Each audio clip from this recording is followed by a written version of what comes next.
உலகெங்கும் வாழும் அன்பு தமிழ் நெஞ்சங்களுக்கு வணக்கம். மீண்டும் நெஞ்சு பொறுக்குதல் நிகழ்ச்சியில் உங்களோடு இணைவதில் மகிழ்ச்சி. வாரந்தோறும் ஒரு சமூக தலைப்பினை கொடுத்து நாம் விவாதித்து கொண்டிருக்கின்றோம். இன்றைக்கு கூட மிக மிக முக்கியமான ஒரு தலைப்பை குறித்து நாம் விவாதிக்க இருக்கின்றோம். பாரதி சொன்னான், தனி ஒருவனுக்கு உணவில்லை என்று சொன்னால் ஜகத்தினை அழிப்போம் என்று, உண்டி கொடுத்தோரே உயிர் கொடுத்தோர் என்று. ஆகவே உணவு வாழ்க்கையில் எவ்வளவு முக்கியத்துவம் வாய்ந்தது என்பது நம் அனைவருக்கும் தெரியும். ஒரு மனிதனுடைய இதயத்தில் இடம் பிடிக்க வேண்டும் என்று சொன்னால் அவனுடைய வயிற்றை நிரப்ப வேண்டும் என்று ஆங்கிலத்தில் மிக அழகாக சொல்லுவார்கள். ஆகவே இந்த உணவு என்பது எல்லோருக்கும் கிடைக்க வேண்டும், யாரும் பட்டினியோடு இருக்கக்கூடாது. அதனால்தான் உணவு பாதுகாப்பு சட்டம் கொண்டு வந்தார்கள். 2013ஆம் ஆண்டு மன்மோகன் சிங் அரசால் இந்த உணவு பாதுகாப்பு சட்டம் கொண்டு வரப்பட்டது. அப்போ அந்த உணவு பாதுகாப்பு சட்டத்தில் அவர்கள் சொல்லியிருக்கிறார்கள், ஒரு நபருக்கு 7 கிலோ வரைக்கும் தானிய பொருட்கள் கிடைக்கும் என்று. அதில் 4 கிலோ அரிசியாகவும் 2 கிலோ தானிய பொருட்களாகவும் வாங்கிக்கலாம், 1 கிலோ நீங்கள் எது வேணாலும் வாங்கி கொள்ளலாம் என்று. ஆகவே இந்த உணவு பாதுகாப்பு சட்டத்தினுடைய இன்னொரு மாதிரியாக 2016ஆம் ஆண்டு நவம்பர் 1ஆம் தேதியிலிருந்து இன்னொரு சட்டம் பாரதிய ஜனதா கட்சி அமுல்படுத்தியிருக்கிறது. இதில் பார்த்திங்கன்னா, ஒரு தனிநபருக்கு ஏன் இவ்வளவு அப்படின்னு சொல்லிட்டு அவங்களுக்கு ஏற்கனவே கொடுத்திருந்தது 12 கிலோ அரிசியை 5 கிலோ அரிசியாக குறைத்திருக்கிறார்கள். ஆனால் 5 நபருக்கு மேல் இருக்கிற குடும்பத்துக்கு அது லாபமாக இருக்கிறது, குறைவாக இருக்கக்கூடிய குடும்பத்திற்கு அது நஷ்டமாக இருக்கிறது. ஆகவே நாம் இங்கு விவாதிக்கக்கூடிய தலைப்பு, இந்த உணவு பாதுகாப்பு சட்டம் வரவேற்கத்தக்கதா இல்லையா, இந்த உணவு பாதுகாப்பு சட்டத்தில் தமிழகத்திற்கு என்ன மாதிரியான வாய்ப்புகள் இருக்கிறது, தமிழகம் இது வரவேற்கிறதா இல்லையா, இந்த உணவு பாதுகாப்பு சட்டத்தின் மூலமாக அனைவருக்கும் உணவு கிடைக்கக்கூடிய விஷயம் இருக்கிறதா, உணவை எப்படியெல்லாம் வீணடிக்கிறார்கள், உணவை நாம் சேமிப்பதற்கு என்ன பண்ணணும், உணவு கிடங்குகள் எப்படி பாதுகாப்பாக இருக்கிறதா, அப்போ ஒரு தொலைநோக்கு திட்டம் இருக்கிறதா. யுஎன்ஏ உலக சுகாதார நிறுவனம் சொல்லியிருக்கு, 47 லட்சம் குழந்தைகள் ஊட்டச்சத்து என்று வருடம் இறக்கின்றார்கள். அப்போ அவங்களுக்கு நம்ம என்ன செய்ய போகின்றோம்? ஆகவே உணவு ஒரு வாழ்க்கையில் மிக எப்படி முக்கியமோ இந்த தலைப்பும் அப்படி தான் நாம் அணுகிருக்கின்றோம். இன்றைய நிகழ்ச்சிக்கு வந்திருக்கக்கூடிய சிறப்பு விருந்தினர்களை நான் உங்களுக்கு அறிமுகம் செய்து வைக்கின்றேன். காங்கிரஸினுடைய செய்தி தொடர்பாளர் திரு கோபன் ஐயா அவர்கள் நம்முடைய வந்திருக்கின்றார். டாக்டர் அசோசியேஷனுடைய பொதுச் செயலாளர் திரு ரவீந்திரநாத் அவர்களும் நம்முடைய வந்திருக்கின்றார். பெல்சன் வழக்கறிஞர் அவர்கள் நம்முடைய வந்திருக்கின்றார். தொழிலதிபர், உணவு பாதுகாப்பு சட்டத்தை குறித்து அறிந்தவர் போத்ரா அவர்களும் நம்முடைய வந்திருக்கின்றார். தாம்பரம் கிறிஸ்துவ கல்லூரியினுடைய பேராசிரியை மகாலட்சுமி அவர்களும் நம்முடைய இருக்கின்றார். இந்த உணவு பாதுகாப்பு சட்டம் என்றால் என்ன, உணவு பாதுகாப்பு சட்டத்தை குறித்து ஒரு விழிப்புணர்வு நமக்கு வேண்டும் என்பதற்காக ஒரு ஆவணப்படம் இருக்கிறது. அந்த ஆவணப்படத்தை பார்த்துவிட்டு நாம் விவாதத்தை தொடரலாம். நாட்டின் உணவு பாதுகாப்பை உறுதி செய்வதற்காக தேசிய உணவு பாதுகாப்பு சட்டம் முந்தைய ஐக்கிய முற்போக்கு கூட்டணி ஆட்சியில் 2013ஆம் ஆண்டு கொண்டு நிறைவேற்றப்பட்டது. இன்று மத்தியில் ஆளுகின்ற பிஜேபி அரசு இத்திட்டத்திற்கு முதலில் எதிர்ப்பு தெரிவித்ததோடு மட்டுமல்லாமல் இதில் சில திருத்தங்கள் செய்ய வேண்டும் என்றும் சொல்லியது. ஆனால் ஐக்கிய முற்போக்கு கூட்டணி கொண்டு வந்த இத்திட்டத்தை எந்த திருத்தங்களும் செய்யாமல் இன்று செயல்படுத்தி இருக்கிறது. இத்திட்டத்தின்படி கிராமப்புறங்களில் 75% மக்களுக்கும் நகர்ப்புறங்களில் 50% மக்களுக்கும் மட்டும்தான் உணவு தானியங்களை வழங்க முடியும். இந்த காரணத்திற்காகத்தான் தமிழக அரசு இதனை கடுமையாக எதிர்த்தது. இச்சட்டத்தினால் உணவுப் பொருட்களின் விலை மலிந்து விவசாயிகள் பாதிக்கப்படுவார்கள் என்றும், பெரும் தானியங்களுக்கு முக்கியத்துவம் அளிப்பதால் சிறுதானிய உற்பத்தி பாதிக்கப்படும் என்றும் சொல்கிறார்கள். இச்சட்டத்தின்படி தமிழகத்துக்கு மத்திய அரசால் அளிக்கப்படும் தானியத்தின் அளவு குறையும். தற்போது மத்திய அரசு மாநில விலையில் 2,96,000 டன் வழங்கி வருகிறது. இச்சட்டம் நடைமுறைப்படுத்தப்பட்டால் 1,00,000 டன் வரை தமிழக அரசு இழக்கும். இதனை ஈடு செய்ய வெளியில் வாங்கும் அரிசியால் தமிழக அரசுக்கு 3,000 கோடி கூடுதல் செலவாகும். இந்தியா விவசாயிகள் நிறைந்த நாடு. அவர்களின் வாழ்வாதாரத்தை உயர்த்த அரசு முயற்சி செய்ய வேண்டும். இடுபொருட்களின் விலையை கட்டுப்படுத்தி விவசாயிகள் விளைவிக்கும் பொருட்களுக்கு உரிய விலை கிடைக்க வழி செய்ய வேண்டும். உணவு உற்பத்தி அதிகரிக்க வேண்டும். உணவு கிடங்குகள் நவீனமயமாக்கப்பட்டு உணவு பாதுகாக்கப்பட வேண்டும். இந்தியா போன்ற கூட்டாட்சி தத்துவத்தை கடைபிடிக்கும் நாடுகளில் மத்திய மாநில உறவுகள் சீராக இருக்க வேண்டும்.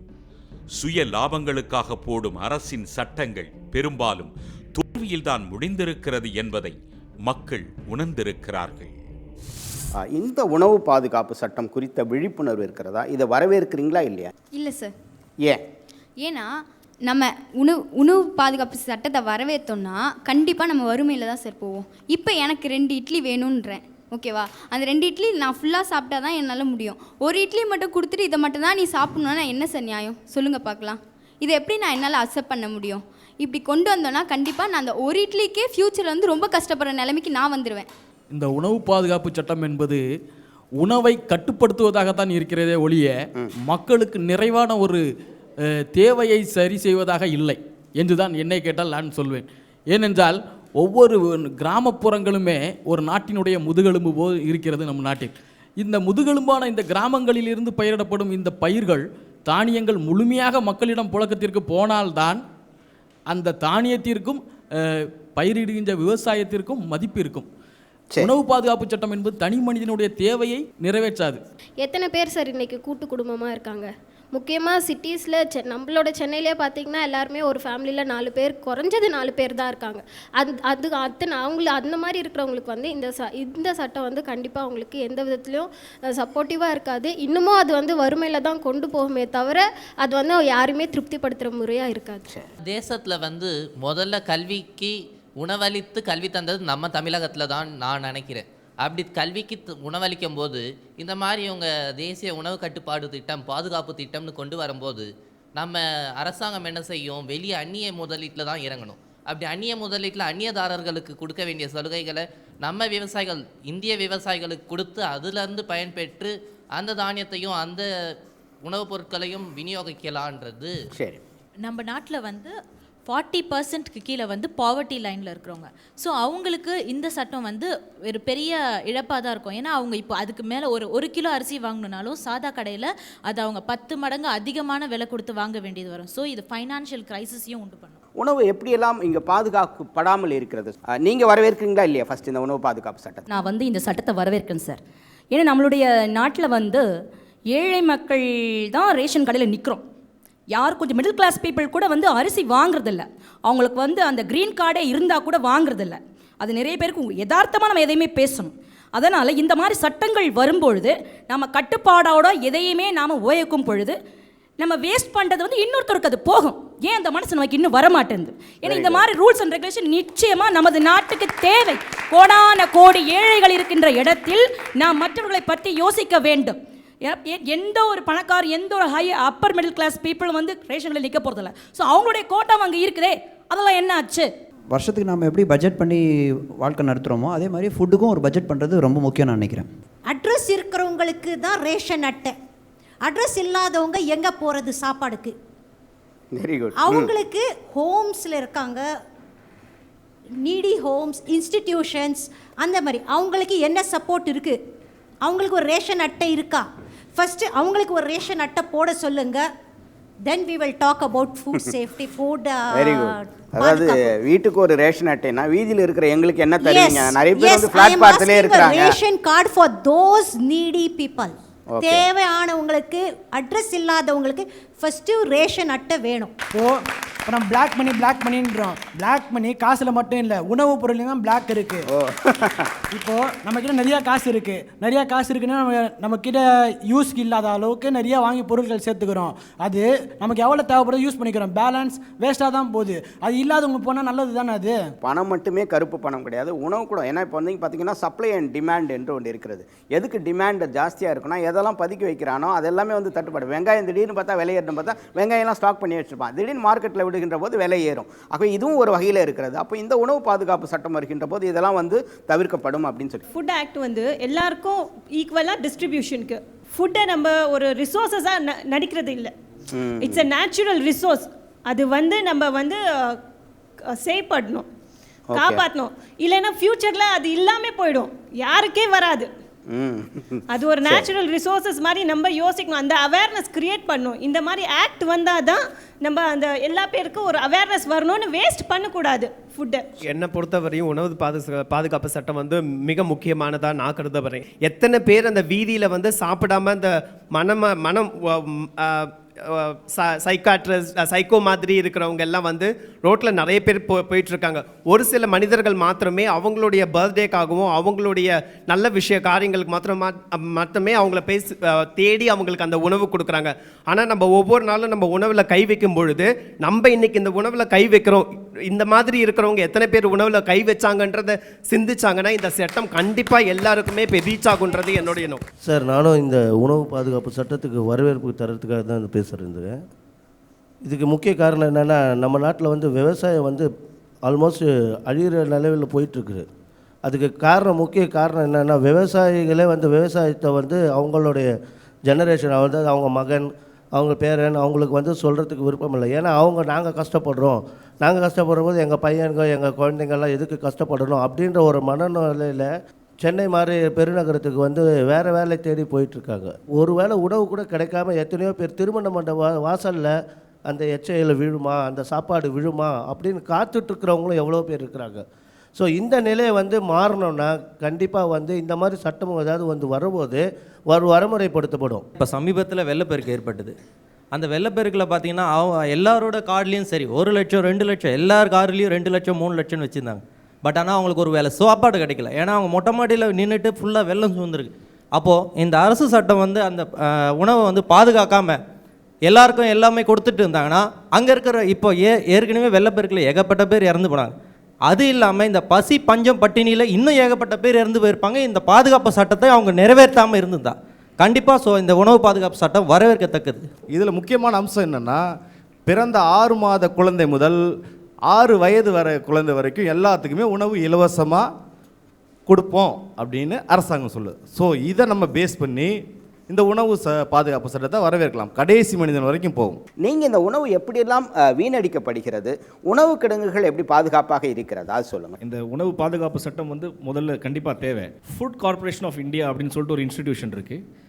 ஏறத்தாழ எல்லா பெரிய சிறிய நகரங்கள்லேயும் அவங்களுடைய கிடங்குகள் இருக்குது.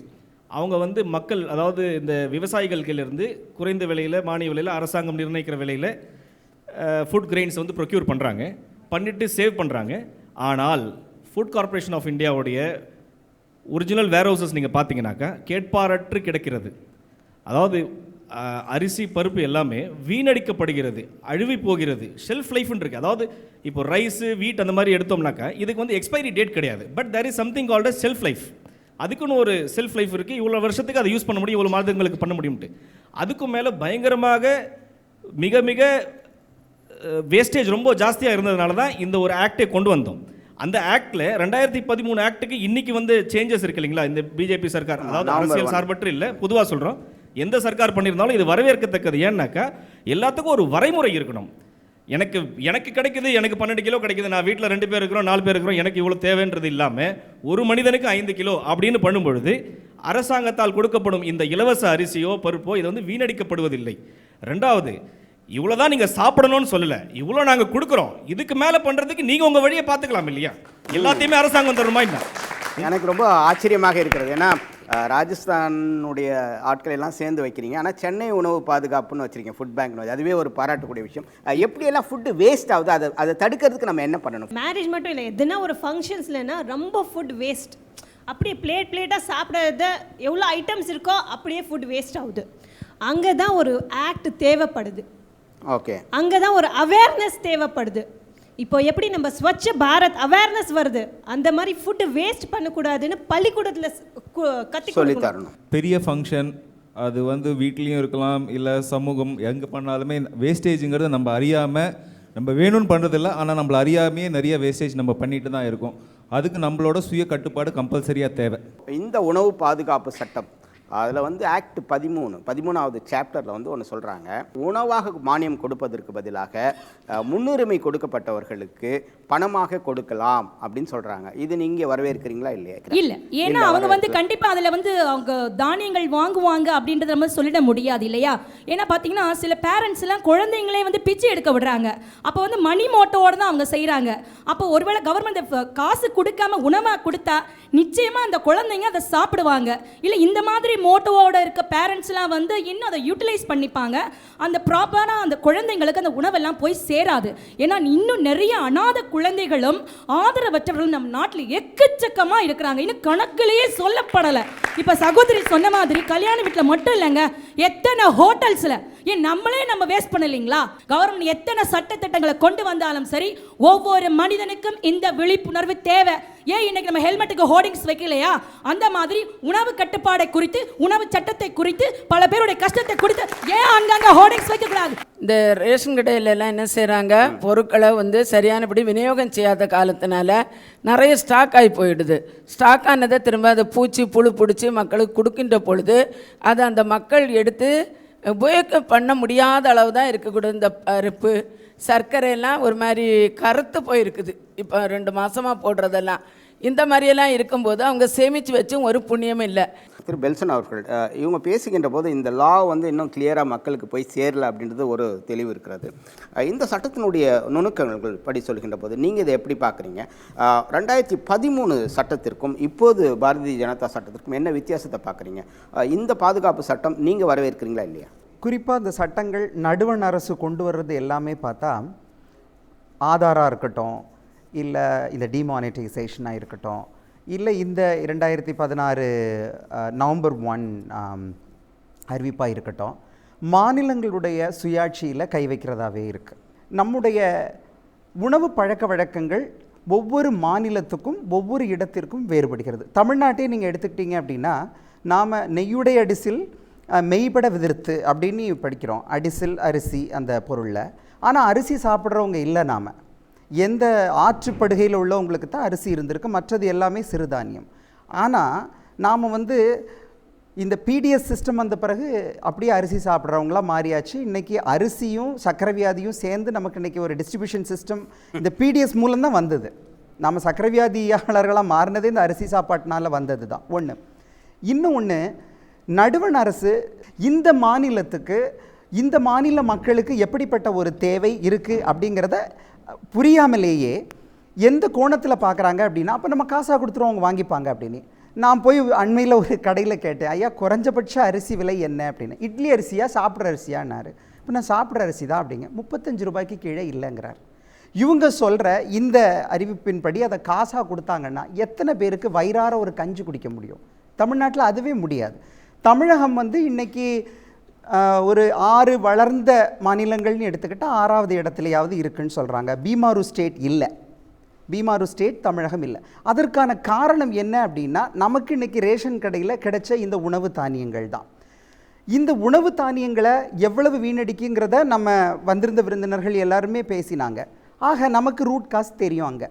ஆனால் இந்த சட்டம் வந்து அதை நீ ஒரு மாநில அரசானது எப்படியெல்லாம் மேம்படுத்தணும், அது நீ மேம்படுத்தாத பட்சத்தில் உனக்கு நான் என்ன தண்டனையை விதிப்பேங்கிறத பேசாமல், சரி நீ வீணடிக்கிறியா, நான் வந்து அதை காசாக கொடுத்துக்கிறேன், நீ ஆதார் நம்பரை கொண்டு வா, நான் உன் பேங்க் அக்கௌண்ட்டில் பணம் போடுறேன் அப்படிங்கிற மாதிரியான ஒரு அமைப்பு எதை சொல்லுது அப்படின்னா, உணவு பாதுகாப்புங்கிறத விட உணவை நான் தனியார் மயமாக்குகின்றேன், நீ தனியாரிடம் போய் கையேந்தினில் மேலும் மேலும் உணவுக்கான பாதுகாப்பு இன்மையை நான் அதிகப்படுத்துகிறேங்கிற பார்வையில் தான் நான் இதை பார்க்குறேன். ஓகே மிஸ்டர் போத்ரா, நீங்கள் வந்து இந்த ஃபுட் பேங்க் மூலிமா நிறைய விஷயங்கள் பண்ணிட்டு வரீங்க.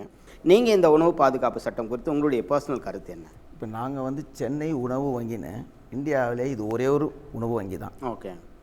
நீங்கள் நார்மல் பேங்க் கேள்விப்பட்டிருப்பீங்க, பணம் போட்டு பணம் எடுக்கிற பேங்க் எல்லாருக்குமே தெரியும். இன்னொரு பேங்க் எல்லாருக்கும் என்னென்னா ரத்த வங்கின்னு நீங்கள் கேள்விப்பட்டிருப்பீங்க. ரத்த வங்கி எல்லாருக்குமே தெரியும். ஆமாம். இந்த உணவு வங்கினா எல்லாருமே ஃபஸ்ட்டு என்னங்க உணவு வங்கி, நாங்கள் வந்து அதில் வந்து சாப்பாடு வாங்கலாமா அப்படின்னு அவங்களுக்கு ஃபஸ்ட்டு அந்த பேசிக்கே அவங்களுக்கு தெரியாமல் இருக்கிறதா நிறைய பேருக்கு தெரியல. உணவு வங்கினா தமிழகத்தில் நாங்கள் ஸ்டார்ட் பண்ணுறதுக்கு முன்னாடி எங்களோட அசோசியேஷனில் ஒரு மெம்பர் ஆஸ்திரேலியா போயிருந்தார். அங்கே என்ன நடக்குதுன்னா, உணவு வந்து 1 மாதம் 2 மாதம் கெட்டு போகிறதுக்கு முன்னாடி அந்த உணவை தேவையற்றவர்களுக்கு அவங்க கொடுத்துட்டு இருந்தாங்க. ஆஸ்திரேலியாவில் ஒரு டிபார்ட்மெண்ட் ஸ்டோரில் அந்த மாதிரி தான் எழுதியிருந்தாங்க. அதை பார்த்துட்டு இங்கே வந்து இங்கே என்ன ஸ்டார்ட் பண்ணுறாங்கன்னு கேட்டாங்கன்னா, பிடி அரிசி திட்டம். ஒவ்வொரு வீட்லேயும் சமைக்கிறதுக்கு முன்னாடி ஒரு பிடி அரிசியை அவங்க தானமாக ஒரு டப்பாவில் போட்டுடணும். எங்களோட சங்கத்திலேருந்து எங்களோட இந்த உணவு வாங்கி போய் எவ்ரி மந்த் அந்த உணவை கொண்டு வந்து எங்களோட இடத்துல வந்து அதை தர மாதிரி பிரித்து தேவையற்ற ஆதரவற்றோர் இல்லங்கள், உடல் ஊனமுற்ற மாற்றுத்திறனாளி இல்லத்துக்கு நாங்கள் வந்து இங்கேருந்து ஒரு 55 ஸ்டூடெண்ட்ஸ் அவங்க சொன்ன மாதிரி சப்ளை பண்ணிட்டு இருக்கோம். இது எங்களோட கடந்த 25 வருஷமாக நாங்கள் செஞ்சிட்ருக்க ஒரு பாராட்டுகள் ஒரு இது. இப்போ நீங்கள் சொன்ன மாதிரி இந்த உணவு பாதுகாப்பு திட்டத்துக்கு நாங்கள் வரும்போது இதை பப்ளிக்காக நாங்கள் பேசும்போது இதில் 2 பார்ட்டி நீங்கள் கவனிக்கணும். ஃபஸ்ட்டு திங் உணவு பாதுகாப்பு திட்டம் எதுக்கு கொண்டு வந்திருக்காங்கன்னு சொன்னாங்கன்னா, இது இந்தியாவில் 36 மாநிலங்கள் என்னமோ இருக்குது. 36 மாநிலங்களும் அவங்களுக்கு தேவைப்படுற மாதிரி ஒரு நலத்திட்டங்கள் தான் அவங்க மாநிலத்துக்கு செஞ்சிட்ருக்காங்க. தமிழ்நாட்டில் கவர்மெண்ட்டில் 20 கிலோனா அங்கே ஒருத்தர் 5 கிலோ கொடுக்குறான், ஒருத்தர் 10 கிலோ கொடுக்குறான், ஒருத்தர் இது கொடுக்குறான், ஒருத்தர் கம்மியாக கொடுக்குறான்.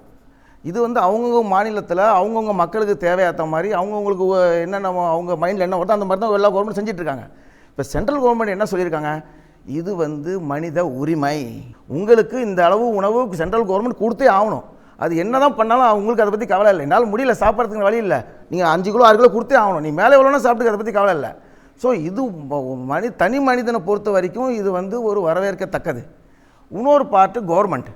இதில் வந்து நடுவண் அரசுக்கு பெரிய பெரிய பெரிய அவங்களுக்கு சாதகமான அம்சங்கள் தான் இருக்குது. ஸ்டேட் கவர்மெண்ட்டுக்கு இதில் பாதகமான அம்சங்கள் தான் இருக்குது. இதில் ஒரு முக்கியமாக நீங்கள் ஒரு பாயிண்ட்டை பார்க்கணும். இப்போ நீங்கள் ஒரு தொழில் பண்ணுறீங்க, உங்கள்கிட்ட ஒரு 50 பேர் கிளைண்ட் இருப்பாங்க. நான் ஒரு தொழில் பண்ணுறேன், என்கிட்ட ஒரு 50 பேர் கிளைண்ட் இருப்பாங்க. எனக்கு உங்கள் 50 கிளைண்ட் எனக்கு கிடச்சிதுன்னா போதும், உங்கள் தொழில் அவுட்டு. இதே மாதிரி இப்போ ஸ்டேட் கவர்மெண்ட்டில் ரேஷன் கார்டு கொடுத்துட்டு அவ்வளோ டேட்டா பேஸ் ஸ்டேட் கவர்மெண்ட்டில் இருக்குது. இது ரேஷன் கார்டில் அரிசி வாங்குகிற கவர்மெண்ட் ஸ்டேட் பேஸ். இந்த டேட்டா பேஸ் ஃபுல்லாக சென்ட்ரல் கவர்மெண்ட் போய்டும். இப்போ யார் யாருக்கு அரிசி கொடுக்கணும் நாங்கள் டிசைட் பண்ணுறோம். ஸோ ஸ்டேட் கவர்மெண்ட்டோட நீங்கள் சொன்ன மாதிரி உரிமை போயிடுச்சு. நாளைக்கு இந்த டேட்டா பேஸை வச்சுட்டு சென்ட்ரல் கவர்மெண்ட் என்ன வேணால் பண்ணலாம். ஆல் ஓவர் இந்தியாவில் அவங்கள்ட்ட டேட்டா பேஸ் கலெக்ட் ஆகிடுச்சு. யார் யாருக்கு வறுமை கோட்டு கீழே இருக்காங்க அவங்களுக்கு நாங்கள் என்ன வேணால் செய்யலாம். ஸோ இதுக்கு பெனிஃபிட் வந்து சென்ட்ரல் கவர்மெண்ட். ஸ்டேட் கவர்மெண்ட்டோட உரிமை வந்து இதனால் கொஞ்சம் பாதிப்பு அடைய தான் செய்யும். இதோட பெனிஃபிட் சென்ட்ரல் கவர்மெண்ட் தான் கிடைக்கும். ஆனால் தனி உரிமைன்னு பார்க்கணும் இந்த சட்டம் நமக்கு வந்து பெரிய யூஸ்ஃபுல்லான சட்டம் தான் அது. சார் நன்றி. உங்களுடைய வங்கிக்கு என்னுடைய பாராட்டுகள். ஏன்னா முதல் முறையாக ஒரு உணவு வங்கின்னு சொல்லி ஒன்று ஆரம்பித்து இந்தியாவில் செயல்படும் ஒரே ஒரு உணவு வங்கி தான் இது. Very good. மகாலட்சுமி மேடம், மாணவர்களுக்கு இது குறித்த விழிப்புணர்வு எந்த அளவுக்கு இருக்கிறது? முதல்ல அவங்க வரவேற்கிறாங்களா இல்லையா, குடும்பங்கள் இதை வரவேற்கிறார்களா இல்லையா இந்த உணவு பாதுகாப்பு சட்டத்தை? உணவு பாதுகாப்பு திட்டத்தோட அடிப்படை கொள்கை வந்து எல்லா மனிதருக்கும் போதுமான உணவு கான்ஸ்டன்ட் பேசிஸில், ரெகுலர் பேசிஸில் நியூட்ரிஷ்னல் ஃபுட்டு சப்ளை பண்ணுறது தான். அதுவும் அஃபோர்டபுள் ப்ரைஸஸில், அதாவது நியாயமான விலையில் கொடுக்கணுங்கிறது தான் இந்த அவங்களுடைய அடிப்படை கொள்கை. ஸோ அந்த கொள்கையை வந்து கண்டிப்பாக நம்ம வரவேற்க வேண்டிய விஷயம். ஆனால் இதில் வந்து அதே மாதிரி இந்தியன் கண்டிஷனை யோசித்து பார்க்கும்போது இதில் 60 மில்லியன் குழந்தைகள் சில்ட்ரன் வந்து ஃபேஸ் பண்ணுற problem under nourished, under wait, mall nourished. அப்படி இருக்கிறதுல இந்த பிள்ளைங்களுக்கு இல்லை அனிமிக் கண்டிஷன், அது அடல்ட்ஸ் எல்லாத்தையுமே இருக்கிற ஒரு ப்ராப்ளம். அப்படி இருக்கிறதுல இந்த மாதிரி உணவு பாதுகாப்பு திட்டத்தின் மூலமாக எல்லாருமே வந்து பெனிஃபிட் ஆவாங்க. ஆனால் இன்னொரு சைடு இதை பார்க்கும்போது இதை வந்து எப்படி செய்ய போகிறாங்க அப்படின்னா டார்கெட்டட் பப்ளிக் டிஸ்ட்ரிபியூஷன் சிஸ்டம். அப்போ டார்கெட்டட் அப்படிங்கிறதுல ஒரு டார்கெட் குரூப்பை வந்து அவங்க ஐடென்டிஃபை பண்ணி ஆகணும். ஸோ இப்போ இந்த சட்டம் என்ன சொல்லுதுன்னா 75% வந்து கிராமப்புற மக்களுக்கு, 50% நகர்ப்புற மக்கள் வந்து இதில் வந்து பெனிஃபிட் ஆவாங்க. அப்படி இருக்கிறதுல 67% ஆஃப் த இந்தியன் பாப்புலேஷன் இதில் கவர் ஆகிடுறாங்க. ஆனால் வந்து 67% ஆஃப் இந்தியன் பாப்புலேஷனும் பிலோ பாவர்ட்டி லைனா அபோவ் பாவர்ட்டி லைனா, இதுக்கு என்ன இண்டிகேட்டர் யூஸ் பண்ணி இவங்க இதை வந்து இந்த டார்கெட் குரூப் ஐடென்டிஃபை பண்ணுறாங்கங்கிறது வந்து அப்போ சென்ட்ரல் கவர்மெண்ட் என்ன சொல்லுது, ஸ்டேட் கவர்மெண்ட் தான் எங்களுக்கு அந்த லிஸ்ட் கொடுக்கணும் அப்படின்னு சொல்கிறாங்க. ஆனால் ஸ்டேட் கவர்மெண்ட்டு இந்த ஒரு ரெக்கார்டு எதுவுமே கிடையாது. ஏன்னா ஒரு சின்ன ஸ்கூலை எடுத்துக்கிட்டாலே அவங்க படிக்கிற பிள்ளைங்களோட அவங்க பேரண்ட்ஸோட இன்கம் ஸ்டேட்டஸ் எல்லாருக்கும் தெரியுமா, ஒரு டேட்டா பேஸ் வச்சுருக்காங்களான்னா கிடையாது. அப்படி இருக்கிறதுல ஒரு ஸ்டேட், ஒரு மாநிலம்னு எடுத்துக்கிட்டு அவங்களுக்கு வந்து ஒரு ரெக்கார்டு, ஒரு டேட்டா பேஸ் கொடுங்க அப்படின்னு சொன்னால் ஸ்டேட்டால், மாநிலத்தால் சென்ட்ரல் கவர்மெண்ட்டுக்கு கொடுக்கவும் முடியாது. அப்படி இருக்கிறதுல முக்கியமாக யாருக்கு தேவையோ நீடி பீப்புளுக்கு இது போய் சேருமா, இல்லை எல்லாருக்கும் சேர்ந்து பெனிஃபிட் ஆகுமா? பிலோ பாவர்ட்டி லைனுக்கும் பெனிஃபிட் ஆகும், அபவ் பாவர்ட்டி லைனுக்கும் பெனிஃபிட் ஆயிரும். ஸோ பிலோ பாவர்ட்டி லைனில் இருக்க மக்கள் வந்து இன்னும் அதிகமாக அவங்களுக்கு போய் சேர வேண்டுங்கிறது தான் என்னுடைய இது. மாணவர்களுக்கு இதை பற்றி ஒரு விழிப்புணர்வு இருக்க தான் செய்யுது. ஆனால் இன்னும் அவங்களுக்கு இதை பற்றி தெரிஞ்சுக்கணும். இந்த உணவு பாதுகாப்பு சட்டத்தில் வந்து ஃபுட் செக்யூரிட்டி இருக்குது, ஆனால் நியூட்ரிஷனல் செக்யூரிட்டி இருக்காங்கிறது ஒரு கேள்விக்குறி தான். உண்மையாகவே இந்த உணவு பாதுகாப்பு சட்டம் பார்த்திங்கன்னா அனைவருக்கும் போய் சேருமா, இல்லை வந்து இந்த ரேஷன் கடையை ஒழிப்பதற்கான ஒரு விஷயம் அப்படின்ற மாதிரி ஒரு குற்றச்சாட்டு. இந்த ரேஷன் அரிசி ரேஷன் கடையிலே ஒரு வாரம் நின்னா கூட கிடைக்கிறதில்ல. உணவு பாதுகாப்பு திட்டம்னு நீங்கள் சொல்லிட்டீங்க, நான் வரவேற்கிறேன். எந்த ஊர்லேருந்து எந்த மாநிலத்திலேருந்து அந்த ரேஷன் அரிசி எத்தனை வருஷம் பொறுத்து வருதோ தெரியாது, அங்கேயே அந்த அரிசி பாதிக்கப்பட்டுடுது. அப்போ உணவு வேஸ்ட் ஆகுதுன்னா பணக்கார உயர்குடி மக்கள் இடத்துல இப்போ வேஸ்ட் ஆகலை. எங்கே வேஸ்ட் ஆகுதுன்னா இந்த ரேஷன் அரிசி சாப்பாடு சாப்பிட்ற அந்த ஏழை எளிய குடிசையில் அதிக சாப்பாடு வேஸ்ட் ஆகுதுன்னா அந்த ரேஷன் அரிசி புழு பூச்சியா என்னென்ன நாற்றங்கள் அடிக்குது, அவங்களால சாப்பிட முடியல. அங்கே தான் உணவு அதிகமாக வேஸ்ட் ஆகுது. இதை நம்ம முழுமையாக அறியணும். இந்த உணவு பாதுகாப்பு திட்டத்தில் ரேஷன் கார்டு இல்லாதவங்க நிறைய பேர் இருக்காங்க. அவங்களுக்கு ரேஷன் கார்டு இருக்கா, அவங்களுக்கு அந்த ஒரு வேளை சாப்பாடு தனி மனிதருக்கு சேருங்கிறதுல என்ன அஷ்யூரன்ஸ்? இவங்க பாதுகாப்பாக வைக்கிறதுனால அவங்களுக்கு எப்படி அந்த உணவு கிடைச்சிரும்? ரேஷன் கார்டு இருக்கிறவனுக்கே 5 கிலோ தான் கிடைக்குது. ரேஷன் கார்டு இல்லாதவன் ஏழை எளிய மக்கள் அவனுக்கு எப்படி இவங்க கிடைச்சிரும்ட்டு இவங்க சொல்கிறாங்கன்ட்டு எனக்கு புரியல. இப்போ உண்மையாக சொல்லுங்கள், இந்த ரேஷன் கடையில் ரேஷனில் லைனில் நின்று யார் யார் ரேஷன் அரிசி வாங்கி சாப்பிட்றவங்க சொல்லுங்கள் பார்க்கலாம். இங்கே இருக்கிறவங்களா சார்? நீங்கள் சாப்பிட்றீங்களா சார்? இல்லை. நீங்கள் இருக்கிறவங்க யாராவது சாப்பிட்றீங்களா? இங்கே யாராவது சாப்பிட்றீங்களா? யாருமே இல்லை. நீங்கள் ஏன் நான் என்ன சொல்கிறேன் அப்படின்னா, இப்போ அதை வந்து குறைக்கிறத விட அடித்தட்ட மக்கள் யார் யாருக்கு அரிசி தேவைப்படுதோ அவங்களுக்கு மட்டும் கொடுங்கன்னு சொல்கிறேன். இப்போ நம்மளாம் யாருமே சாப்பிட்றதில்லன்றீங்க, அப்போ நம்மளுக்கு வேண்டிய அரிசிலாம் எங்கே போகுது? பிளாக்ல விற்கிறாங்களா இல்லை புழு பூச்சி இது பண்ணி வேஸ்ட் ஆகுதா? அதெல்லாம் வேஸ்ட் ஆக தானே செய்யுது. அந்த மாதிரி அடித்தட்ட மக்களுக்காக அதை வந்து தனியாக தகுதியாக ஒதுக்கி அவங்களுக்கு கொடுங்களேன். எதுக்கு வந்து எல்லாத்துக்கும் அப்படின்னு சொல்லிட்டு எதுக்கு ஃபுட்டை வேஸ்ட் பண்ணுறீங்க? நிறைய பேர் ரேஷனே வாங்குறது கிடையாது. அப்போ அதெல்லாம் எங்கே போகுது? ஒரு மாணவி அருமையான கேள்வி, சொல்லுமா. இந்த ரேஷன் கடையில் வந்து யார் யார் அரிசி இந்த பருப்பு வாங்காதது அது வேஸ்ட்டாக போகுதுன்னு சொல்கிறாங்களே, அந்த அரிசி பருப்பெல்லாம் வந்து அனாதாசத்தில் கொடுக்கலாமே. அந்த மாதிரி ஏதாவது கவர்மெண்ட் ஒரு சட்டம் இருந்தால் ரொம்ப நல்லாயிருக்கும், வேஸ்ட் ஆகாது. இந்த சென்ட்ரல் கவர்மெண்ட்டுக்கு ஒரு குடிமகளாக நான் கேட்டுக்கொள்கிறது என்னென்னா, நீங்கள் வந்து அரிசி கொடுக்குற 5 கிலோ ஒரு நபருக்கு கொடுக்குறத நாங்கள் வரவேற்கிறோம். இது வந்து உணவு கட்டுப்பாடு நல்ல ஒரு விஷயம். ஆனால் தரமான அரிசி எப்போ எங்களுக்கு கிடைக்கும்? சரி, நன்றி. நீங்கள் இந்த 2013 சட்டத்துக்கும் இப்போ இருக்க நவம்பர் 1ஆம் தேதி அமுல்படுத்துறதுக்கும் என்ன வித்தியாசத்தை பார்க்குறீங்க? முதல்ல அது சொல்லுங்கள். நீங்கள் வரவேற்கிறீங்களா இல்லையா? 2004 டாக்டர் மன்மோகன் சிங் தலைமையில் காங்கிரஸ் தலைமையிலான ஒரு கூட்டணி ஆட்சி அமைந்தது. அது அமைந்த உடனே ஃபஸ்ட்டு வந்து அவங்க ரைட் இன்ஃபர்மேஷன் ஆக்ட் கொண்டு வந்தாங்க, தகவல் பெறுகிற உரிமை. அப்புறம் கல்வி பெறுகிற உரிமை, ரைட் டு எஜுகேஷன். அதே போல் ரைட் டு ஃபுட், உணவு பெறுகிற உரிமை. இது ஒரு அடிப்படை உரிமை. இப்போ வந்து இந்த நாட்டு மக்களுக்கு உணவு வழங்குகிற உரிமையை மத்திய அரசு ஏற்றுக்கொண்டது. அதற்காக மிகப்பெரிய விவாதம் நடந்தது. அன்றைக்கு காங்கிரஸ் கட்சியின் தலைவியாக இருந்த சோனியா காந்தி அவர்கள் தீவிர முயற்சி எடுத்து அந்த தேசிய ஆலோசனை குழுவில் விவாதிக்கப்பட்டு அனைத்து கட்சி கூட்டம் நடத்தப்பட்டு அனைத்து மாநில அரசுகளுடைய ஆலோசனையெல்லாம் பெறப்பட்டு தேசிய உணவு பாதுகாப்பு சட்டம் 2011 பேச்சுவார்த்தைகள் நடத்தி 2013 செப்டம்பர் மாதம் இந்த சட்டம் நிறைவேற்றப்பட்டது. இந்த சட்டம் வந்து நாட்டு மக்களிடம் இருக்கிற வறுமையை ஒழிப்பதற்கு, வறுமையை போக்குவதற்கு இந்த உணவு வழங்குகிற உரிமையை அரசு ஏற்றுக்கொண்டது. அதன்படி 67.5% மக்கள், 82 கோடி மக்களுக்கு கிட்டத்தட்ட 72 மில்லியன் டன் அரிசியை வழங்குகிற ஒரு பொறுப்பு.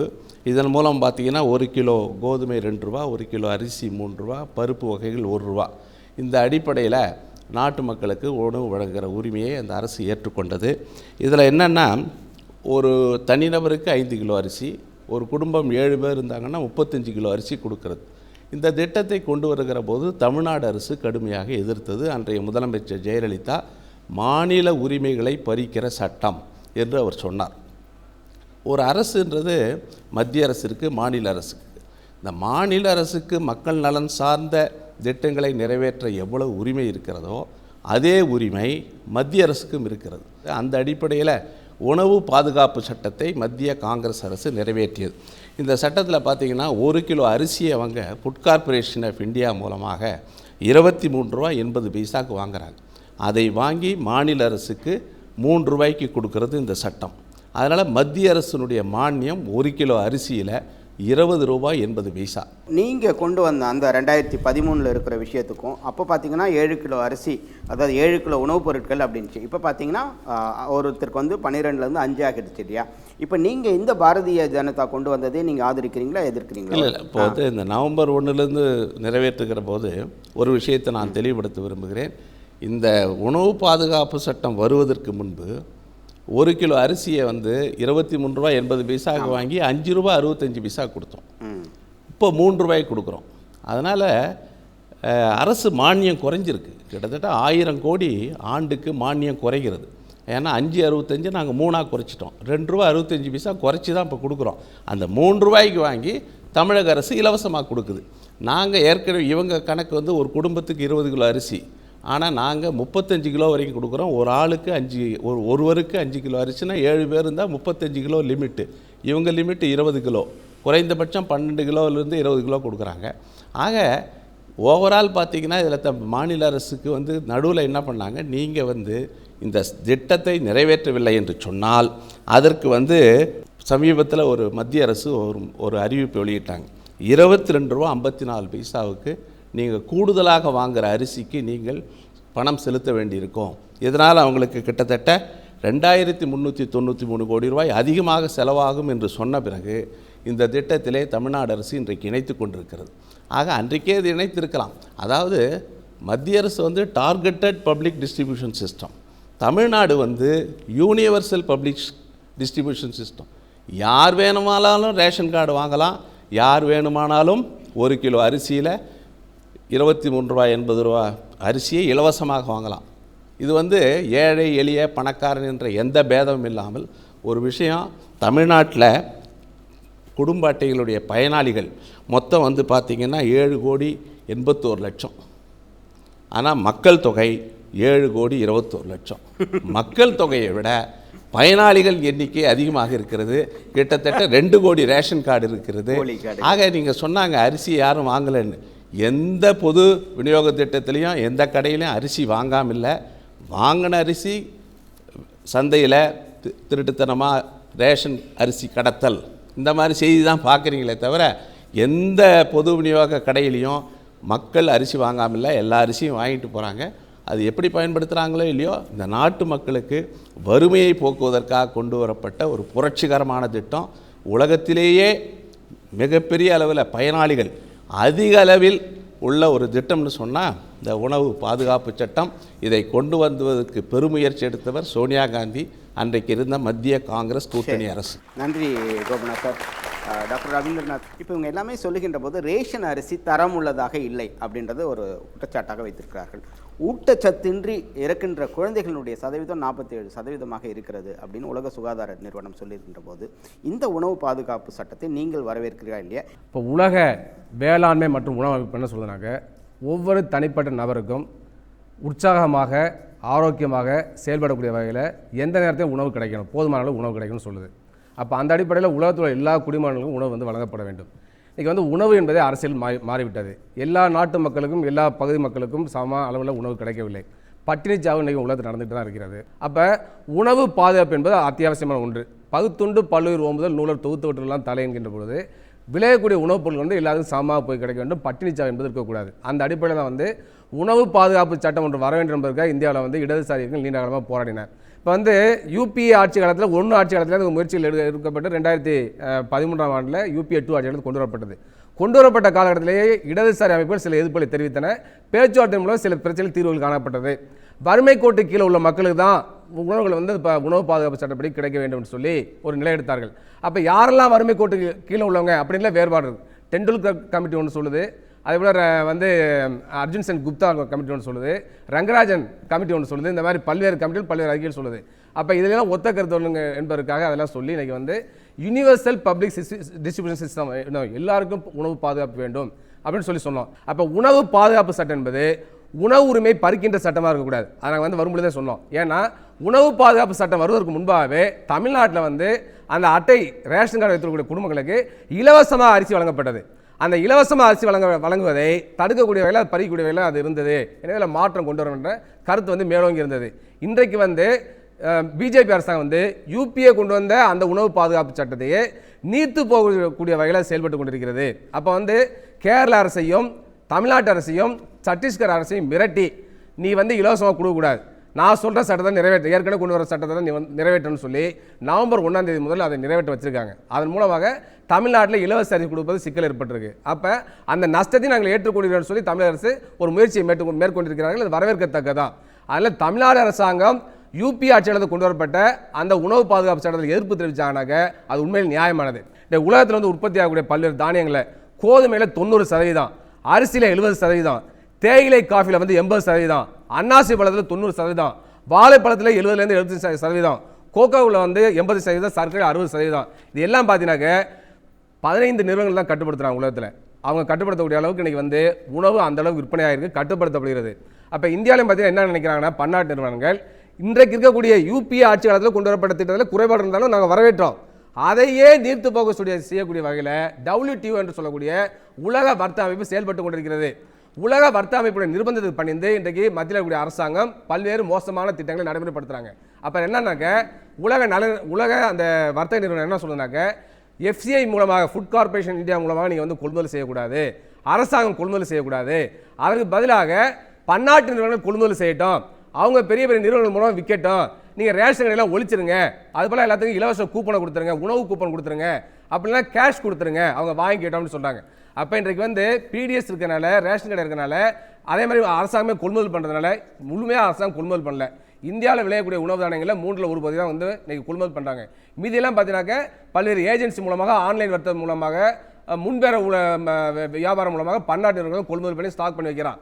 ஸ்டாக்னா ஒரு இடத்துல வைக்கிறதில்ல, பல இடங்களில் ஸ்டாக் பண்ணி வச்சிடறான். அப்போ என்னன்னாக்க இது போன்று இருப்பதனால கூப்பன் கொடுத்தா அல்லது கேஷ் கொடுத்தாக்க சந்தையில் என்ன விலையோ அதை கொடுத்தா மக்கள் வாங்க முடியும். ஆனால் இன்றைக்கு பார்த்தீங்கன்னாக்க ரேஷன் கடையில் இலவசமாக தமிழ்நாட்டில் கிடைக்குது. அதே மாதிரி யூபி ஆட்சியாளர் கொண்டு வரப்பட்டதில் அரிசி 3 ரூபா, கோதுமை 2 ரூபா, மற்றதுக்கெல்லாம் 1 ரூபான்னு நிர்ணயிச்சிருக்காங்க. அது கூட பாதிக்கப்படக்கூடிய சூழல் ஏற்பட்டிருக்கு. குளோபல் ஹங்கர் இண்டெக்ஸ்னு சொல்லிட்டு ஒரு இண்டெக்ஸ் ஒவ்வொரு ஆண்டு வெளியிடுவாங்க. அந்த குளோபல் ஹங்கர் இண்டெக்ஸில் பார்த்தீங்கன்னாக்க உலகத்தில் 88 நாடுகளில் 66 இடத்துல நம்ம இருக்கிறோம். இந்தியாவில் கிட்டத்தட்ட 30 கோடி மக்கள் பட்டினியால் செத்துட்டு இருக்கிறாங்க. அப்படிப்பட்ட மோசமான நிலைமையில் மேலும் மேலும் பன்னாட்டு நிறுவனம் வந்து இந்தியாவோட உணவு தானியங்களை விளைச்சலை வந்து அவங்களே கொள்முதல் செய்து மார்க்கெட்டில் இப்போ நீ வந்து கூப்பனை கொடுத்து வாங்கிக்க, இல்லை கேஷ் கொடுத்து வாங்கினாக்க சாதாரண அடித்தட்டு மக்களை பாதிக்கும். இந்த உணவு பாதுகாப்பு சட்டம் என்பது வறுமை ஒழிப்புக்கான திட்டம் இல்லை, வறுமை கோட்டுக்கு கீழே இருக்கக்கூடிய மக்கள் பட்டினியால் சாகக்கூடாது என்பதற்காக திட்டம். அப்போ அதுதான் முக்கியமான விஷயம். அதனால் என்னக்க ஏழை எளிய மக்கள் பட்டினியால் செத்து விடக்கூடாது, அவர்கள் அட்லீஸ்ட் அதை சாப்பிட்டு உயிரோடாச்சு இருக்குங்கிறதுக்காக தான் கொண்டு வரப்பட்டது. நம்முடைய நோக்கம் என்னவா இருக்க வேண்டும் சொன்னால், இந்தியாவில் பிறந்த அனைவருக்கும், உலகத்தில் பிறந்த அனைவருக்கும் தரமான சத்தான போஷாக்கான உணவுப் பொருட்கள் உத்தரவாதம் செய்யப்பட வேண்டும். நன்றி ரவீந்திரநாத் சார். உணவு என்பது அடிப்படை உரிமை. அப்போ இந்த உணவை பாதுகாப்பு சட்டத்தை இன்னும் மேம்படுத்துவதற்கு என்ன விஷயங்கள் செய்ய வேண்டும்? 1, உணவை வீணாக்காமல் இருப்பதற்கு என்ன பண்ணணும்? சரிங்களா? அப்போ இந்திய அரசு எல்லாருக்கும் உணவு கிடைப்பதற்கு நம்ம என்ன பண்ணணும்? உணவு பாதுகாப்பும் ஏழை நடுத்தர பாமர மக்களுக்கும் உணவு கிடைக்க வேண்டிய அவசியத்தை அரசாங்கம் மட்டுமே ஒரு பொறுப்பாக எடுத்து நடத்துறதை நிறுத்தி, அது இல்லாமல் எங்களை மாதிரி NGOs இருக்கிறாங்க இல்லைங்களா, அவங்களையும் இதில் இன்வால்வ் பண்ணி எங்கள் மூலியமாக இந்த மாதிரி உணவு கிடைக்காத, ரேஷன் கார்டே இல்லாத பல மக்களுக்கு எப்படி ரீச் ஆகுறதுன்றதை வந்து இந்த சட்டத்தில் அதுக்கும் ஏதாவது ஒரு பெனிஃபிட் பண்ணி கொடுக்க முடியுமான்றதை அரசாங்கம் கன்சிடர் பண்ணணும். இப்போ கொண்டு வந்திருக்க சிஸ்டம் வந்து இந்த டார்கெட்டட் பப்ளிக் டிஸ்ட்ரிபியூஷன் சிஸ்டம். யாருக்கு தேவை டார்கெட்டட் பப்ளிக் அப்படின்னா? யாருக்கு தேவை? இவங்களுக்கு தேவை, இவங்களுக்கு போய் ரீச் ஆகணும் அப்படின்னு சொல்லிட்டு கொண்டு வந்த சிஸ்டம். இந்த சிஸ்டத்தை கொண்டு வரதுனால எல்லாருக்கும் வந்து பயனாகும். முக்கியமாக யாருக்கு வேணுமோ அவங்களுக்கு பயனாகும். அந்த இலக்கை நோக்கி பயணம் யாருக்கு தேவையோ அவங்களுக்கு முழுமையாக போய் சேர்ற மாதிரி பண்ணணும். இம்ப்ளிமெண்டேஷன் இம்ப்ரூவ் பண்ணால் தானாகவே இந்த பில் வந்துட்டு ஒரு சக்ஸஸ். இப்போது ரேஷன் கடைக்கு அந்த கமாடிட்டி வந்ததுக்கப்புறம் அதை பப்ளிக் டிஸ்ட்ரிபியூட் பண்ணுறதுக்கு முன்னாடி அது சேஃபாக இல்லையா அப்படின்னு சொல்லிட்டு அந்த குவாலிட்டி அஷ்யூர் பண்ணிவிட்டு அதுக்கு ரெகுலர் பேசிஸில் யூ ஷுட் ஹேவ் அந்த food inspection control, quality assurance, அதெல்லாம் ரெகுலர் பேசிஸில் நடந்தால் சேஃப்டி தர கட்டுப்பாடு இருக்கணும், நிர்ணயம் இருக்கணும். Proper training and support to the சிறு விவசாயிகள். So they produce quality grains. Our FCI godowns will not have problems in storage. At the same time, the public gets quality food grains. Government எது பண்ணாலும் நீங்கள் போயிட்டு தூக்கி சாப்பாடு போட்டுட்டிங்கன்னா government வந்து உங்களை ஒன்றும் பண்ண முடியாது. ஸோ அது வந்து ஜென்ரல் இண்டிவிஜுவல் சிட்டிசன் அவேர்னஸ். நம்ம எதுக்குலாம் சட்டம் கொண்டு வரோம், ஆனால் இன்னும் நம்ம கவர்மெண்ட்டால் இந்த ரேஷன் கார்டை வந்து சரி பண்ண முடியல. ஏன்னா முதல்ல அதை சரி பண்ணணும், அப்போ வந்து கரெக்டாக வந்து இந்த ஃபுட் டிஸ்ட்ரிபியூஷன் செயின் கரெக்டாக இருக்கும். டெய்லி உங்களால் முடியும்னா ஒரு பிடி சாப்பாடு எடுத்து என்னோட ROA வச்சுருக்கிறேன், இங்கே பாருங்கள், நீங்கள் எங்களுக்கு கொடுங்க, நாங்கள் கரெக்டாக டிஸ்ட்ரிபியூட் பண்ணுவோம், அனைவருக்கும் உணவு கிடைக்க எங்களால் முடிஞ்ச எல்லா உதவியும் பண்ணுவோம். டெஃபினெட்லி ஒரு வகையில் விவசாயம் பண்ணுறவங்களுக்கும் இது சப்போர்ட்டாக இருக்கும்னு நான் நினைக்கிறேன். ஏன்னா அது அவங்க சோர்ஸ்லேயே அது வேஸ்ட்டாக போகாமல் கூட, because the demand will increase, because it is going to reach to the mass public. ஆக்சுவலாக பார்த்தீங்கன்னா இஃப் யூ லைக் டிமாண்ட்க்கு ஏற்ற மாதிரி சப்ளை இருந்தால் you can make a food safety act. சரி, டிமாண்டுக்கு ஏற்ற மாதிரி சப்ளை. இப்போ எல்லாருக்குமே ஆதார் கார்டு கொடுக்கப்பட்டிருக்கு, அடையாளத்துக்கு நம்ம எல்லா இடத்துக்கும் அதை கொண்டு போகிறோம். ரேஷன் கார்டுனே ரொம்ப தேவைப்படலை.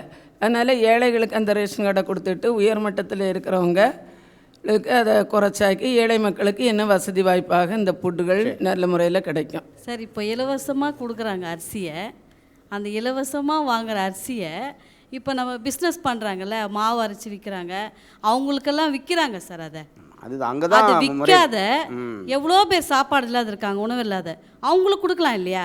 இந்த மக்களுக்கு கல்வி அறிவு கொடுத்தாலே, பேசிக் நாலேஜ் வந்தாலே அவங்க ஃபுட்டு வேஸ்ட் பண்ண மாட்டாங்க. இன்னமும் ரேஷன் கார்டு இல்லாமல் எல்லாருக்கும் ஃபுட்டு கிடைக்குதாங்கிறத ஒரு அனாலிசிஸ் பண்ணி கவர்மெண்ட் மட்டும் இல்லை நிறைய என்ஜிஓஸும் கரெக்டாக யாருக்கு இல்லையோ அவங்களுக்கு டைரெக்டாக கொண்டு போய் இன்னமும் நிறைய சேர்க்கணும். நிறைய என்ஜிஓஸோட கவர்மெண்ட்டும் இணைஞ்சிருக்கணும். நிறைய இன்னும் புள்ளி விவரங்கள் எடுக்கணும். இந்த ஃபுட் சேஃப்டி லா வந்து நாங்கள் அக்ரி பண்ணிக்கிறோம். ஆனால் இப்போ இருக்கிற முறை வந்து மாற்றப்படணும். ஏன்னா இது வந்து நரிக்கும் கொக்குக்கும் ரெண்டுத்துலேயுமே தட்டில் வச்சா கொக்கால் சாப்பிட முடியாது. அதுதான் சிலருக்கு வந்து இது தேவைப்படும் போது அந்த தேவைக்கேற்ப இந்த சட்டம் மாறணும்னு தான் நாங்கள் சொல்கிறோம். மிடில் கிளாஸ் பீப்புளாக இருக்கட்டும், பாவர்ட்டி லைனில் இருக்கட்டும், எல்லாருமே ரேஷன் கார்டு இருக்கவங்க எல்லாரும் கண்டிப்பாக போயிட்டு வாங்கிட்டு அவங்களுக்கு தேவைப்படாத பட்சத்தில் இந்த மாதிரி என்ஜிஓவில் இருக்கிற அவங்களுக்கு கால் பண்ணி அவங்கக்கிட்ட டிஸ்ட்ரிபியூட் பண்ணால் கரப்ஷன்ஸும் ஒழியும், வேஸ்டேஜஸும் அவாய்ட் பண்ணலாம் சார். விவசாயமே பண்ண முடியாமல் விவசாயம் அங்கே தத்தளிச்சு இருக்கிற போது உங்களுக்கு எப்படி உணவு ஒழுங்காக வரும்? அதுக்கப்புறம் நீங்கள் எப்படி அந்த உணவு பாதுகாப்பு சட்டம் நிறைவேற்றுவீங்க? முதல்ல உணவு ஒழுங்காக கொடுங்க சார். உணவை உற்பத்தி பண்ணுற விவசாயம் வாழ விடுங்க. ஃபுட் ப்ரொடக்ஷன், ஃபுட் டெவலப்மெண்ட் அதை விட்டுருங்க. அதுக்கு முன்னாடி பிலோ பாவர்ட்டி லைன் இருக்காங்க தெரியுமா, அவங்கள மேலே கொண்டு வாங்க. ஃபஸ்ட்டு அவங்கள மேலே கொண்டு வந்துட்டு அப்புறம் நீங்கள் ஃபுட் ப்ரொடக்ஷனுக்கு வரலாம். மக்கள் தொகை எடுக்கிறாங்க, ஆனால் அது கரெக்டாக எடுக்கிறாங்களா? எந்த பில்டிங்கில் எடுக்கிறாங்க? வீட்டில் தான் எடுக்கிறாங்களே தவிர எந்த ஒரு ஓல்டேஜ் ஹோமில் போயிட்டோ எடுக்கிறாங்கன்றது சந்தேகத்துக்குரியது தான். ரோட்டில் எத்தனையோ பேர் இருக்காங்க, சைக்கோ இல்லை பிச்சை எடுக்கிறவங்க, அவங்களெல்லாம் எடுக்கிறாங்களா? அப்படி எடுத்தால் தானே அவங்களுக்கு ஒரு ஆதார் அட்டையோ இல்லை ரேஷன் அட்டையோ தந்து அவங்களுக்கு அரிசியோ இல்லை உணவு பொருளே தர முடியும். ஒன்றுமே தராமல் நான் உணவு பட்டுப்பாடு பண்ணுறோம், பாதுகாப்பு திட்டம் போடுறோன்னா எப்படி தருவீங்க? எப்படி தர முடியும்? ஸ்பைரோலினான்னு ஒன்று நம்ம யாருக்குமே தெரியாத ஒரு இதை வந்து கண்டுபிடிச்சிட்டு இருக்காங்க. அந்த ஸ்பைரோலில் நான் சாப்பிட்டா 3 நாளைக்கு சாப்பிட வேணாமா சார்? தேவையில்லை. நீங்கள் எதுக்கு விவசாயம் பண்ணோம்? நம்ம எல்லாம் எதுக்கு இப்படி உட்காந்து பேசிக்கிட்டு இருக்கோம்? இன்னும் கொஞ்ச நாளில் வரப்போகுது. அந்த ஸ்பைரோலில் நான் ஒரு சைடு போயிட்டு தான் இருக்கேன். பச்சை கலரில் அந்த பாசியிலேருந்து எடுக்கிறதுன்னு சொல்கிறாங்க. மேலேயே விவசாயம் பண்ண ஆரம்பிச்சிட்டாங்க வெளிநாடுகளில். அந்த வெளிநாடுகள்லேருந்து இப்போ இங்கேயும் இறக்குமதி ஆயிடுச்சு. நிறைய பேர் இன்னைக்கு இருக்கிற ஃபாஸ்ட் ஐடி வேர்ல்டில் அதை நோக்கி போயிட்டு தான் இருக்கிறாங்க ஒழிய இந்த விவசாயம் வந்து ஒரு சைடு மறைக்கப்பட்டுட்டே இருக்குது, அது அழிஞ்சு போயிட்டும் இருக்குது. இந்த ஸ்பைரோலினாலாம் வந்துடுச்சு. இன்னைக்கு எத்தனை பேருக்கு தெரியும் தெரியாதுன்றது இல்லை. இன்னும் கூடிய சீக்கிரத்தில் நம்ம எல்லாம் அந்த ஸ்பைரோலை நோக்கி ஓட போகிறதுன்றது மாற்று கருத்தே இல்லை. ஸோ நான் என்ன சொல்கிறேன், சத்தீஸ்கர் மாநிலத்தில் 2013 வந்து இந்த ஃபுட் ப்ரொடெக்ஷன் ஆக்டை வந்து அங்கே இம்ப்ளிமெண்ட் பண்ணியிருக்காங்க. அங்கே சக்ஸஸ்ஃபுல்லாக 70% ஆஃப் பிபிஎல் லைன் கீழே இருக்கிறவங்களை வந்து ஒழுங்காக வந்து சட்டம் வந்து அங்கே செஞ்சுட்டு இருக்காங்க. The policy has been implemented perfectly. So Chhattisgarh மாநிலத்தில் இதை செய்ய முடியும்னா எந்த ஒரு மாநிலத்திலையும் அதை செய்ய முடியும். ஸோ எங்களை மாதிரி இருக்கிற ஆர்கனைசேஷன்ஸோ இல்லை எங்களை மாதிரி இருக்கிற ஸ்டார்ட் அப்ஸோ அவங்கள்ட்ட வந்து ஒரு பாலிசி இம்ப்ளிமெண்ட் பண்ணிங்கன்னா மக்களை நீங்கள் அதுக்குள்ளே எடுத்துகிட்டு வரணும். நீங்கள் வந்து உங்களுக்குள்ளே கமிட்டி வச்சுக்கிறீங்க, உங்கள் கவர்மெண்ட்டுக்குள்ளே கமிட்டி வச்சு இந்த கவர்மெண்ட்டுக்குள்ளே டிசைட் பண்ணிக்கிட்டீங்கன்னா மக்கள் நடுவில் என்ன நடக்குதுன்றத ப்ராப்ளம் ஃபஸ்ட்டு கேட்கணும் சார். மக்களுக்கு போய் முதல்ல அந்த பார்ட்டிசிபேஷன், பீப்புளோட பார்ட்டிசிபேஷன் டெமோக்ரஸியில் இருந்தால் தான் சார் ஒரு நாடு முன்னேற முடியும். அது இல்லாட்டி அந்த நாட்டை முன்னேற்றவே முடியாது நீங்கள். ஸோ அந்த பீப்புள் பார்ட்டிசிபேஷன் வந்து அந்த கமிட்டிக்குள்ளே வரணும். கவர்மெண்ட் வந்து ஒரு ஆர்கனைசேஷனோ சரி, யார் வந்து மக்கள் வெல்ஃபேருக்கு வந்து பாடுபடுறாங்களோ அவங்க எல்லாருமே ஒரு பாலிசி டிசிஷன் ஃப்ரேம் பண்ணும்போது இம்ப்ளிமெண்டேஷன் எடுத்து வரணும் சார். சத்தீஸ்கர் மாநிலம் பண்ண முடியும்னா இந்தியாவில் எந்த மாநிலமும் பண்ண முடியும் சார். கண்டிப்பாக. Very good. ஃபர்ஸ்ட் இந்த விவசாயிகளை ஊக்கப்படுத்துறதுக்கு விளைச்சலையே அதிகப்படுத்தணும், விவசாயிகளை உற்பத்தி அதிகமாக கொடுக்கணும். அளவை குறைத்தால் மட்டும் உணவு பாதுகாப்பு சட்டம் வெற்றி அடையுமா?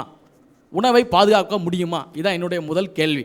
ஃபஸ்ட்டு உணவு பாதுகாப்பு சட்டம்னா என்ன, அதனால் தனி மனிதனுக்கு என்ன பயன் அப்படின்னு பொதுமக்களுக்கு பெரும்பான்மையானவருக்கு தெரியல. உணவு பாதுகாப்பு சட்டம்னா என்ன அப்படின்னு சொல்லிட்டு சிறு குழந்தைகள் முதல் கல்லூரிகளில் இந்த பாடத்தை நம்ம வெரி குட் உள்ளே போடலாம். மகாலட்சுமி மேடம், என்ன பண்ணலாம்? இந்த ஃபுட் செக்யூரிட்டி ஆக்டை தவிர இந்தியாவில் எல்லாருக்கும் உணவு கிடைக்கணும். அப்போ நம்ம என்ன பண்ணணும்? கவர்மெண்ட் என்ன பண்ணணும்? ஒவ்வொரு இண்டிவிஜுவல் என்ன பண்ணணும்? சார், ஆர்கானிக் ஃபார்மிங் ப்ரொமோட் பண்ணலாம். இப்போ அது வந்து நல்லா ஸ்பீடப் ஆகிக்கிட்டு இருக்கு. இன்னொன்று வந்து உணவு பாதுகாப்பு சட்டம், செக்யூரிட்டி ஆக்டோட சேஃப்டி ஆக்ட் லாஸ் எத்தனையோ இருக்குது. சில ஸ்டாண்டர்ட்ஸ், சத்தான உணவுனா ஒரு ஹெல்த்தி ஃபுட்டுனா அதுக்குரிய ஸ்டாண்டர்ட்ஸ் வந்து கரெக்டாக அதை ஃபுல்ஃபில் ஆகுதான்னு பார்க்கணும். ஏன்னா முன்னாடி வந்து பேப்பர், பிளாஸ்டிக் இதெல்லாம் பேக்கேஜிங் மெட்டீரியலாக கூட இருக்கக்கூடாதுங்கிற நிலைமை மாறி இப்போ பிளாஸ்டிக்கே டூப்ளிகேட் உணவுப் பொருளாக ஆகிற அளவுக்கு ஒரு சூழ்நிலை உருவாக்கிட்டு இருக்கு. அதை வந்து ப்ரிவென்ட் பண்ணால் நல்லாயிருக்கும். ஃபுட் செக்யூரிட்டி ஆக்டோட சேர்ந்து கவர்மெண்ட் வந்து மக்களுடைய வாழ்வாதாரத்தை இன்னும் கொஞ்சம் முன்னேற செய்கிறதுக்கு சுய தொழில்கள், எஜுகேஷனல் ஆப்பர்ச்சுனிட்டிஸ், ஜாப் ஆப்பர்ச்சுனிட்டிஸ் இதெல்லாம் கொடுத்தா நல்லாயிருக்கும். எங்களை மாதிரி என்ஜிஓஸை கவர்மெண்ட் யூஸ் பண்ணிக்கிட்டோம். இன்றைக்கி எங்களுக்கு வந்து மாதம் 10,000 டன் 10,000 கிலோ நாங்கள் கொடுக்குறோம். எங்களுக்கு வாண்டட் வந்து 15,000 கிலோ இருக்குது. இன்னும் கேட்குறாங்க இன்ஸ்டியூஷன், எங்களுக்கு கொடுக்க எங்களுக்கு முடியல. இப்போ கவர்மெண்ட் வீணாக போகிற அந்த தானியங்கள் எங்களுக்கு கொடுத்தாங்கன்னா நாங்கள் வந்து தைரியமாக எல்லா இன்னும் எங்களால் சேவை செய்ய முடியும். கவர்மெண்ட் வந்து அதோட கடமையை செய்யுது, நாங்கள் வந்து கடமையை செய்யலை, நாங்கள் வந்து அது தர்மமாக நினச்சி செய்கிறோம். Very good. ஸோ இது வந்து ஒரு பார்ட்டு. உணவு தானியங்கள் நீங்கள் வீணாக போகிறதுக்கு ரெண்டு பார்ட்டாக பிரிங்க. அது ஒன்று தானியங்கள், உணவு தானியங்கள், ஒன்று தயாரிக்கப்பட்ட உணவு. இது ரெண்டுமே வேறு டிபார்ட்மெண்ட்டு.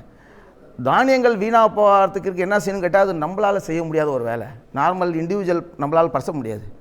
அது வந்து செய்ய வேண்டிய கடமை வந்து கவர்மெண்ட், அரசாங்கக்கிட்ட ஐஏஎஸ் ஆஃபீஸர், ஐபிஎஸ் ஆஃபீஸர், எவ்வளோ அதிகாரிகள் இருக்காங்க. அவங்க திங்க் பண்ணால் இது ஈஸியாக கண்ட்ரோல் பண்ணி செய்ய முடியும். அது ஒன்றும் பிரச்சனையே கிடையாது. தயாரிக்கப்பட்ட உணவு வீணாக போகக்கூடாதுங்க. அது வந்து குடிமகனுடைய கடமை. அதே மாதிரி தான் தனி ஒருவன் நான் சாப்பிட்ற உணவை வீணாக போகக்கூடாதுன்னு நினச்சி நான் முடிவு எடுத்தேன்னா இந்தியாவில் உணவே வீணாக போகக்கூடாது. இந்த கலைஞர் டிவி மூலமாக நான் என்ன சொல்லிக்க விரும்புகிறேன்னா, இங்கே வந்திருக்க அனைவரும் அட்லீஸ்ட் இன்று முதல் ஒரு சபதம் எடுப்போம். நாம் சாப்பிட்ற உணவை நான் இன்று மேல் வீணடிக்க மாட்டேன். இந்த ப்ரோக்ராமை பார்க்குற அட்லீஸ்ட் ஒரு கொஞ்சம் பேர் திருந்தினா கூட நமதுக்கு கலைஞர் டிவிக்கும் ரொம்ப பெருமையாக இருக்கும். நன்றி பத்ரா சார். பெல்சன், உங்களுடைய கருத்து? இந்த பாதுகாப்பு சட்டம் படிப்படியாக மாநில அரசுகளுடைய உரிமையை பறிக்கும். அதன் பிறகு எல்லா மக்களுக்கும் இந்த யூனிவர்சல் டிஸ்ட்ரிபியூஷன் ஸ்கீம்ங்கிறது ஒழிஞ்சு போகும். ஏன்னா இது எல்லாமே அமெரிக்காவில் அவங்க நடத்தியிருக்காங்க, யூரோப்பில் நடத்தியிருக்காங்க. பட்டினி சாவுகள் பெருகும். ஏன்னா ஏற்கனவே விவசாயிகள் பட்டினி சாவு, தற்கொலைகள் நடந்துக்கிட்டு இருக்கு. இந்தியாவில் இந்த சட்டம் இருக்கும் வரையில் பட்டினி சாவுகள் கூடும். ஒரு வட ஆப்பிரிக்கா போலான ஒரு நிலைமைகள் வரும். இந்த ஃபுட் என்பது இனிமேல் இவ்வளவு டயபெட்டிஸ் இருக்காங்க, அதனால் நீ இனிமேல் சோறே சாப்பிட முடியாது, நான் பேட்டன் பண்ணின ஒரு உணவைத்தான் நீ சாப்பிடணும்னு டின்னாக வாங்கி சாப்பிடுகின்ற ஒரு நிலைமையும் வரும். வாழைப்பழங்கள் ஸ்டிக்கர் ஒட்டப்பட்டு வரும், நம்மளுடைய நாட்டுப்பழம், நம்மளுடைய தொழுவம்பழங்கள் அழிஞ்சு போகும். ஆகவே இந்த சட்டத்தை எல்லா மாநிலங்களும் எதிர்க்கணுங்கிறது தான் என்னுடைய நன்றி. அதாவது இனிமேல் எதிர்ப்பதற்கே இடம் கிடையாது. சட்டம் நிறைவேறியாச்சு, அமுல்படுத்தியாச்சு. 34 மாநிலங்கள்லேயும் தமிழ்நாடு, கேரளாவும் சேர்ந்த பிறகு இந்தியா ஏற்றுக்கொண்ட சட்டம் நாடாளுமன்றத்தில் நிறைவேற்றப்பட்டு விவாதிக்கப்பட்டு அங்கெல்லாம் மக்களால் தேர்ந்தெடுக்கப்பட்ட உறுப்பினர்கள் அவங்க தான் நிறைவேற்றியிருக்கிறாங்க. நாடாளுமன்ற நிலைக்குழு நண்பர் சொன்ன மாதிரி கம்யூனிஸ்ட் இயக்கத்தை சேர்ந்தவர்கள்லாம் இந்த சட்டத்தை நிறைவேற்றுவதற்கு மிகப்பெரிய பங்காற்றியிருக்கிறார்கள். இது வந்து நாட்டு மக்களுக்கு தேவையான ஒரு சட்டம். உணவு பாதுகாப்பு என்பது அடிப்படை உரிமையாக கொடுத்துருக்கோம். 33,000 பொது விநியோக கடைங்க இருக்குது. கிட்டத்தட்ட குடும்ப அட்டைகள் மட்டும் 1,97,00,000, கிட்டத்தட்ட 2 கோடி இருக்குது. அதில் 1,67,00,000 குடும்ப அட்டைகள் வந்து அரிசி வாங்குகிற அட்டைங்க. அந்த கணக்கை பார்க்குறப்போ தான் மக்கள் தொகையை விட குடும்ப அட்டைகளுடைய பயனாளிகள் அதிகமாக இருக்கிறாங்க. அந்த வகையில் தான் தவிர மாநில அரசு உரிமையெல்லாம் பறிக்கலை. யாருக்கு அரிசி கொடுக்கணும், பயனாளிகள் யார் என்பதை மாநில அரசு தான் முடிவு செய்யணும். மொத்தத்தில் 67.5% அந்த மக்கள் தொகையில் அதுக்கேற்ப அரிசியை மத்திய அரசு கொடுக்கும். அது வந்து 3 ரூபாய்க்கு கொடுக்குறாங்க, இவங்க இலவசமாக கொடுக்குறாங்க. இப்படித்தான் தமிழ்நாட்டில் இந்த இருக்குது. இன்றைக்கி தமிழ்நாடு அரசு அதை நிறைவேற்றுவதாக சொல்லியிருக்கிறாங்க. அதை வரவேற்கிறோம். ஏன்னா சோனியா காந்தியினுடைய கனவு, மத்திய காங்கிரஸ் கூட்டணி அரசு அன்று எடுத்த முடிவு இன்றைக்கு நிறைவேற்றப்பட்டிருக்கிறது.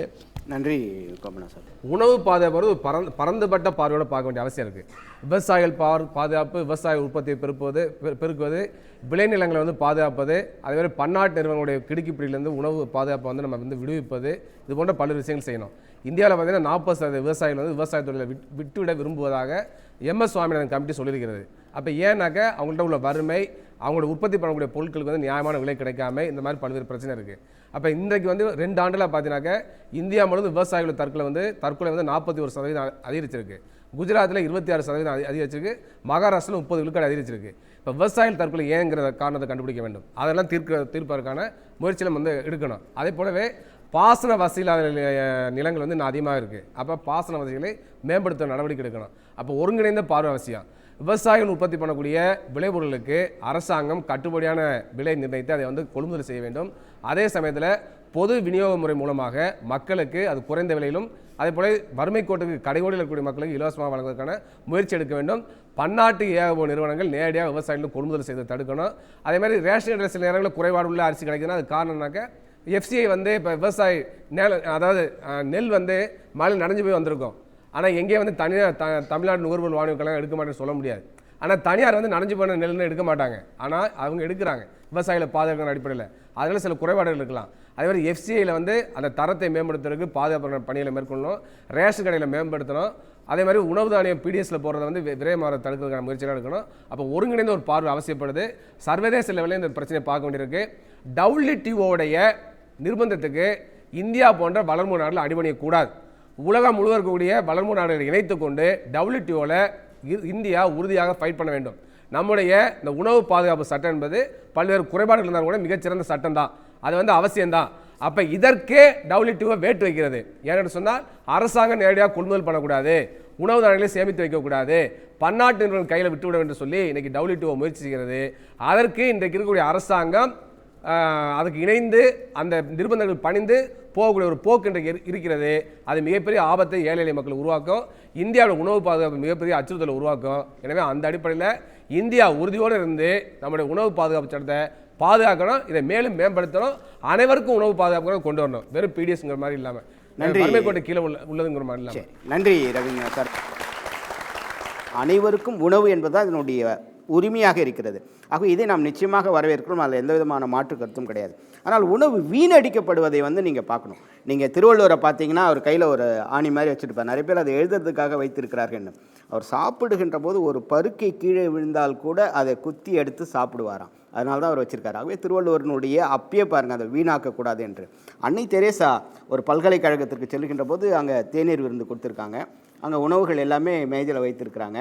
எல்லாருமே நம்ம ஊரில் அந்த தேநீர் விருந்து போனால் எல்லாமே ரொம்ப சும்மா அப்படி தொட்டுட்டு பாதி பாதி வச்சுருவாங்க. அன்னை எப்போதுமே ஒரு பையை தன்னுடைய இதில் வச்சுட்ருப்பாங்க. இவர்கள் எல்லாம் போன அந்த இருக்கும் போதே அதை எடுத்து போட்டிருக்காங்க. வீணாக இருக்கிறது எல்லாமே தன்னுடைய பையில் போடும்போது எல்லாருமே அலர்ருக்காங்க. அம்மா உங்களுக்கு எவ்வளோ வேணாலும் நாங்கள் தரோம், நீங்கள் இதை வந்து நீங்கள் அது மாதிரி எங்களுடைய எச்சிலில் எடுக்கிறீர்கள் என்று சொல்லுகின்ற போது அன்னை தெரேசா அவர்கள் சொன்னது, இந்த உணவு கூட இல்லாமல் கல்கத்தாவில் பல குழந்தைகள் இருக்கிறார்கள் என்று சொன்னார். ஆகவே உணவை வீணடிக்காதீர்கள்.